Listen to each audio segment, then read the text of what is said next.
Welcome back to Gold Derby. I'm so pleased to be joined by Massimo Cantini Parrini, the Oscar-nominated costume designer whose new film is Joe Wright's musical adaptation of Cyrano, a great film. Massimo, thank you for doing this and congratulations on the work. The first thing I want to ask you, I guess, when you spoke to Joe about the project, like what were your first conversations with him like, I guess? Quindi quando hai parlato con Joe di questo progetto, quali sono state le prime cose di cui avete discusso per prendere le vostre decisioni? Il primo incontro con Joe è stato a Londra durante la pandemia, quindi era difficilissimo anche arrivare dall'Italia, però poi alla fine ce l'abbiamo fatta e ci siamo immediatamente, il focus è stato quello di cercare di ricreare un Settecento che non fosse il solito Settecento pomposo e barocco che siamo abituati a vedere, ma riuscire ad avere una linea di costumi che bene o male unisse tutti i caratteri e soprattutto lavorando sui colori, perché i colori Joe sono una delle cose che più lo rappresentano, si vede in tutti i suoi lavori e quindi per me è stata una gioia finalmente riuscire ad abbinare delle pareti a dei colori degli abiti, per esempio, oppure tutto ciò che era il panorama, quindi riuscire a matchare anche il panorama attraverso i vestiti e lavorare in modo così artistico con un regista con una cultura visiva così ampia, a me mi ha riempito il cuore perché è veramente materia molto molto rara incontrarlo. Scusa, solo per capire meglio Massimo, cioè abbinare le pareti ai colori nel senso che i colori dei tuoi costumi... era rosa, la parete dietro era rosa, quindi ok, questo, ok, tono su tono, perfetto. Sì, cercare di trovare quel match. Quel filo di... sì, ok. Sì. So, when I started working with Joe on the movie, I met him. The first time I met Joe, it was in London, and it was not an easy feat to achieve since during the pandemic, you can imagine flying to London was not that easy. Anyhow, we were immediately set on our main focus. What we wanted to do was to recreate the world of the 1700s, of the 18th century, but not in the typical way in which it has always been represented, you know, with that typical Baroque touch, with that excess that is typical of that period of time. We wanted to be very linear. We wanted to go to the essence of that period of time. And we worked a lot on the color palette that we used. And if you know Joe's work, you know that colors are extremely important for him. They're always in the limelight. And what I did therefore was to always match and combine the color palette of my costumes with the whole environment and looks of the film, of the set. So if the walls were light pink, then of course even the costumes were going to be of the same color, or the colors of the scenery again match the costumes with the landscape we were shooting in. And it was an incredible collaboration with Joe. I'm really so grateful of having worked with him, because it was a work of art and he's so knowledgeable of art and he's so competent. He has such a broad-ranging visual culture that is so rare at the time that it was really beautiful for me. It was like a gift. Yeah, it is an incredible, beautiful film, and I think the like you said, like the art and the artistry of it is remarkable. I guess, can you talk about? You mentioned the pandemic. I guess, can you talk about once you're on the set, and how challenging was having to work under those adverse conditions? I know obviously that Joe created like a bubble on the set for like health and safety protocols, but it seems like, especially on a production this big with so many different extras and different sets, that it would be incredibly complicated. And I guess, can you speak a little about that? Assolutamente sì, è stato difficilissimo, anche perché il giorno prima del girato hanno messo in quarantena 4 o 5 persone del mio reparto importantissime. Il mio primo assistente, cioè la mia prima assistente, la mia seconda assistente, la supervisor del film ed altre figure importantissime. Io per i primi 10 giorni, la prima settimana, i primi 10 giorni di girato sono stato da solo e quindi è stata un incubo per me essere non supportato dalle persone che di solito sono insieme a me. Ho dovuto chiamare persone nuove da Roma, che sono arrivate in forze, che mi hanno aiutato, sono stati tutti bravissimi, siamo riusciti a farcela, ma lavorare durante la pandemia è veramente, veramente difficile perché, come hai detto tu, con così tante comparse è normale e così tanta crew è normale che escano dei positivi. E a volte erano falsi positivi, a volte erano veri, però comunque i reparti dovevano interrompere il proprio lavoro. Però, tra virgolette, insomma, siamo stati fortunatissimi per come andava il mondo in quel periodo e quindi sono state osservate tutte le regole dal Covid manager. Abbiamo indossato sempre la mascherina, non abbiamo fatto feste il fine settimana, siamo rimasti a noto chiusi in questa bolla meravigliosa, grazie a Dio, in una città fantastica.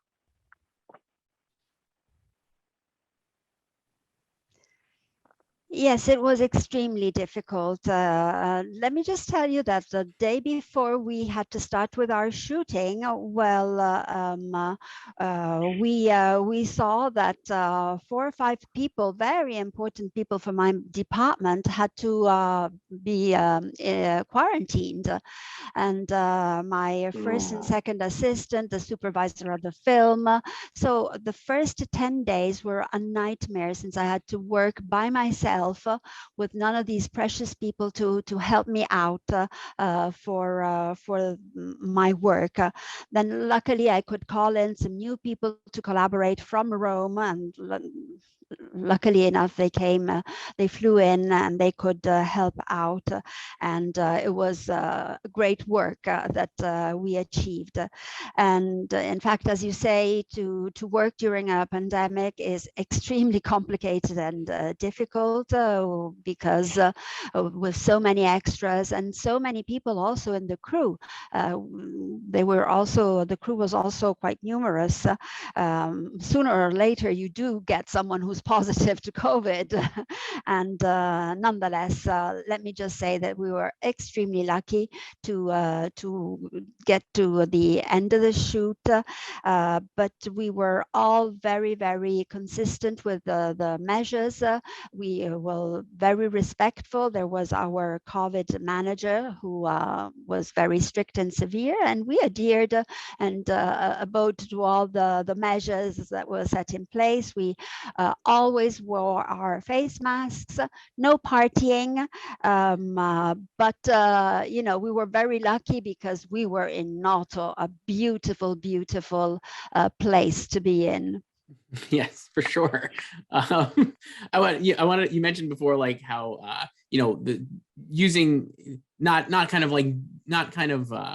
making the costumes look like traditional, or maybe not like doing the expected maybe 17th century motif and the Baroque look and stuff. Can you talk a little about what went into dressing and your costuming for Cyrano, for Peter Dinklage's character? Obviously he's the main. I think the look is really excellent and unexpected to me as a viewer. And I'd love to hear you talk a little about how you kind of landed on how he should look. And obviously I know his look kind of coincides with the look of the soldiers as well. So maybe like speaking a little about that and how they kind of intertwined.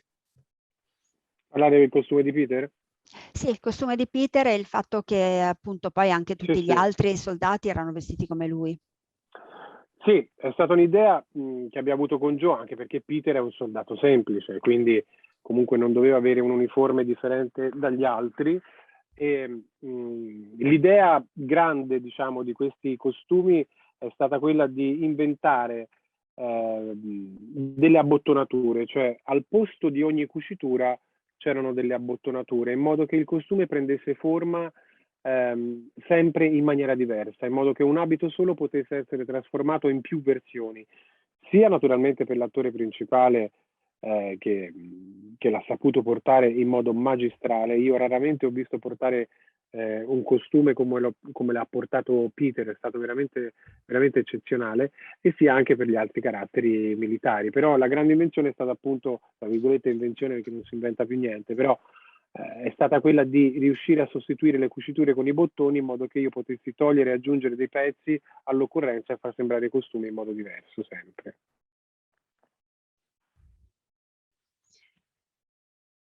Well, we had an idea that worked out extremely well, Joe and I. By the way, Peter plays a non-commissioned soldier, so he is not an officer. I mean, he is a soldier like all of the others in the army.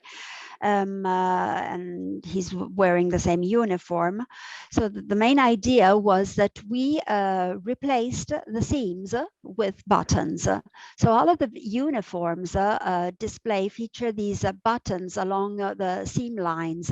And this was an extremely good idea that allowed us to be extremely versatile with the costumes and to achieve completely new looks and shapes with the same costume. This invention allowed us to create numerous versions and of the same style. And by the way, I really have to compliment Peter, because he has been a great actor in wearing this costume. And very rarely have I seen an actor wear a uniform as well as Peter has done. So anyhow, this invention, well, maybe it's not an invention because nobody ever really invents anything nowadays, but by putting these buttons along the lines of the seams, we were able to add and remove various elements of that same uniform, so to achieve always a different look. Very clever and very cool to hear that. It's very, really creative. Along the same lines, yeah. Along the same lines, can you talk a little about the look for Roxanne, obviously, and having Haley Bennett plays Roxanne in the film? And I maybe it went against maybe what my expectations for it would be, and I thought that again was very, if not clever, very creative. And I guess I just love to hear you talk about how you kind of landed on how she should, her costume should look.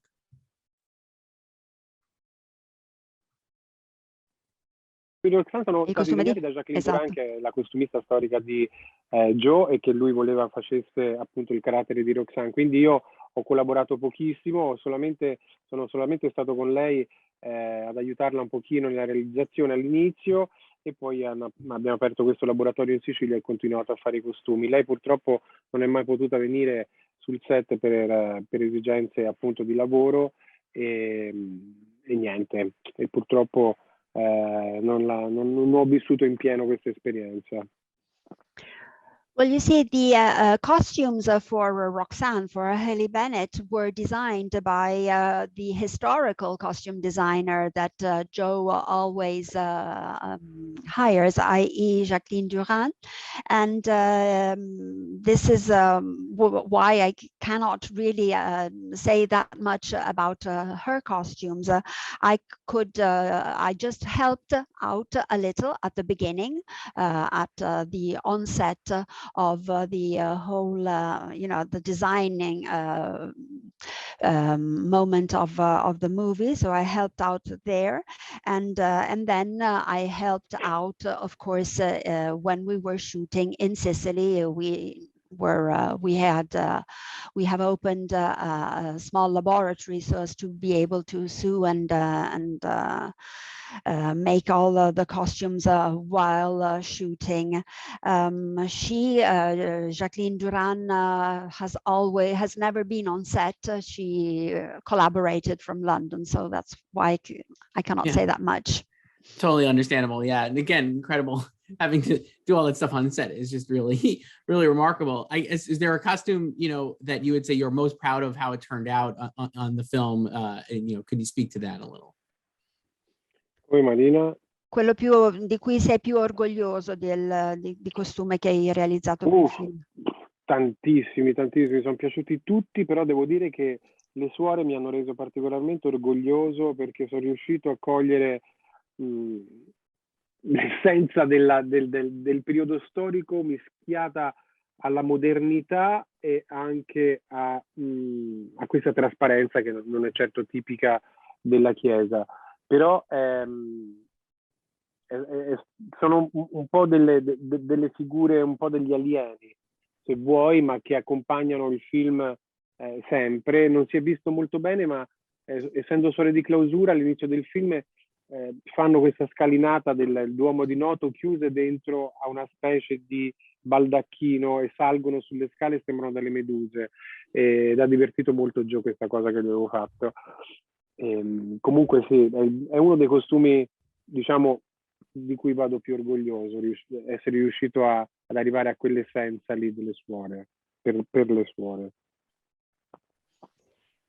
I have to say I liked all of the costumes, how they turned out, but the costumes I'm really most proud of are those of the nuns. These sisters are wearing costumes that really represent the essence of that historical period in time, but nonetheless, they also combine a lot of modernity in that same design and that same style. Also the transparency, this sheer transparency that the costumes they're wearing feature, which is of course not very typical of the church, of what of how nuns would be dressed. The church would probably not accept that, and they sort of looked like aliens because they were not at all expected to look in that way.